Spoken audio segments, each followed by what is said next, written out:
Hi there. If we haven't met before, I'm Gina and I'm a certified holistic health coach and owner of Flourish Body and Spirit. I help individuals and families figure out how to get healthy and feel fantastic through natural, gradual habit formation. And so if you haven't been following me on social media, you probably don't know that I've been geeking out a little bit over the CSA that I joined this year. So community supported agriculture. So I go to a local farm every week and I pick up beautiful fresh vegetables that I use for my meals. And I've been posting about that and posting about how excited I am about these vegetables. So I thought I'd do a real short video and just give you a quick idea of what you can do with these things. I know for a lot of us, we get stuck in the rut of using the same foods all the time and cooking the same meals.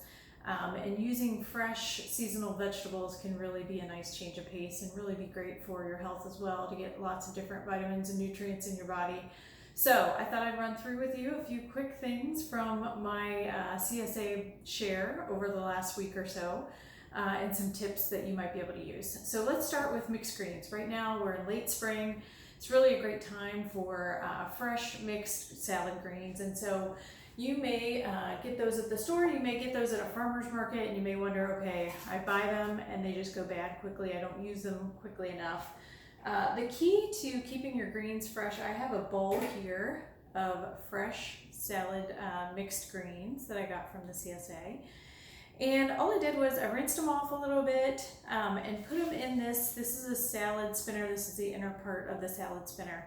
So you give them a spin to dry them off a little bit. And one of the tricks that somebody taught me, so this is the bowl that it goes in.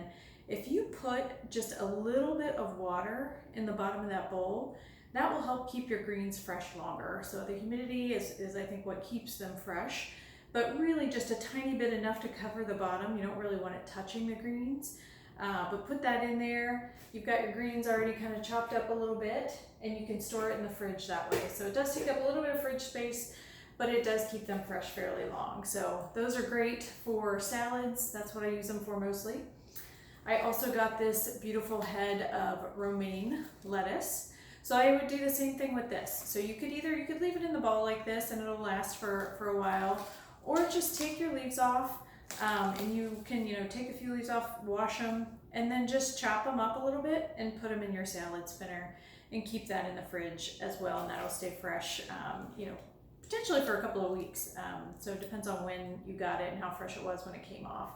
So I've been doing salads for lunch pretty much every day. I love to put everything that I have in the kitchen or in the fridge on my salad. You can really get creative with those.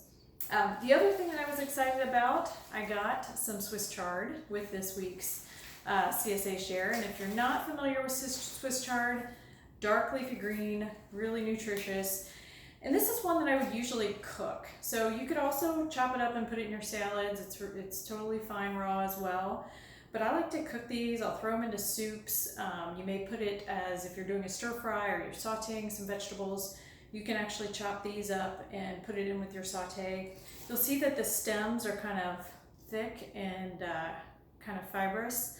I actually do use the stems too, so I'll cut off the very end, but then I will use the stems in my stir fries too. So I'll just kind of chop them up like you would celery, put it in there and saute it just like you would celery or something like that. So that's an option too. One of my other favorites, I have some fresh beets here. Delicious beets, and I love these on salads. I usually roast them. That's the easiest thing that I've done and the most tasty thing that I do with beets. You just clean them up, cut the greens off. The greens you actually can saute and use as well, but cut the greens off and then cut the tails off of them so that you have really just the bulb. Wrap it in a little bit of foil, each one individually. Put it in the oven for for this size, you'd probably do it for about 50 minutes at about 400 degrees. So you just put it on a cookie sheet or a stone in the foil in the oven for about 50 minutes until you can stick a knife through there pretty easily, and it comes out without too much of a problem. And you can do that, you put it in there without peeling them. And then once you've taken them out of the oven and you let them cool for a little bit, then you should be able to just real easily pull the peel off. And then I just store it in the refrigerator in a plastic Tupperware, and then I'll slice them up and put them on salads. You could also put them with some sweet potatoes and just do that as a side for your dinner as well. So love beets. One of the other things that I've been getting a lot of is Kohlrabi. This is another one that I would imagine that a lot of people aren't familiar with. So these are both Kohlrabi. You'll see one is purple, one is green. And these come, I think, from the cabbage family. I haven't used them a lot, but I've been practicing more because I have a lot of them now. But you can actually, so when you use these, you'll take the greens off, so you can just pull those off, and you'll see it has kind of an outer skin to it. So just take a small paring knife and cut that skin layer off. It is kind of hard and thick, but this is one you usually do raw. So you can just slice it up. A friend of mine told me to put some salt on it and have it just by itself with some salt, and it's actually pretty delicious that way. I put it on top of salads. I'm actually going to, I also got this head of green cabbage. I'm going to make a slaw from these two. So I'll cut up my kohlrabi, cut up the cabbage, probably use some carrots, and then do sort of a yogurt sauce on my slaw. So once I've done that, I'll put a recipe out there for it. But that's another way that you can use these types of vegetables. And then lastly, a couple of good things. These you probably have seen. This is broccolini, not broccoli, but broccolini. Use it just like you would broccoli. It has a nice flavor. You can take the leaves off if you want. Roast it, saute it, do whatever you might do. You can use it in salads as well. And then finally, we have sugar snap peas. I have quite a few of these now. Again, you can chop them up, use them on salads.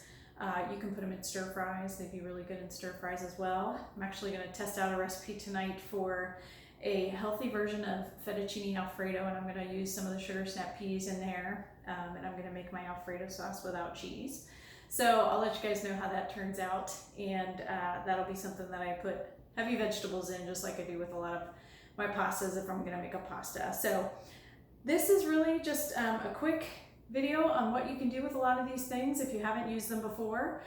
Stay tuned and I'll put some more out there, but I just love using fresh vegetables this time of year when you can get them from, whether it's the farmer's market, it's a CSA, or even from the grocery store. Look for the seasonal items. They're usually going to be fresher, they're going to taste great, and this is a perfect time to do that. So until next time, I'll see you then.